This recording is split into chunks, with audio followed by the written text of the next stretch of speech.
Ike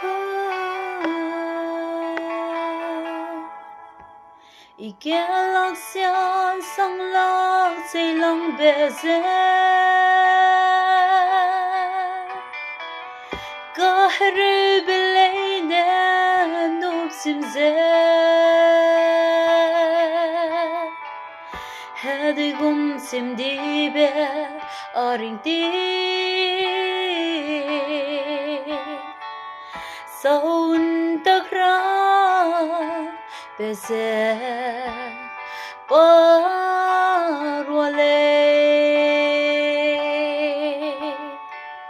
Iring be pero bamle adong gaze Gaze hui kevdera luney magle Awang kan gyase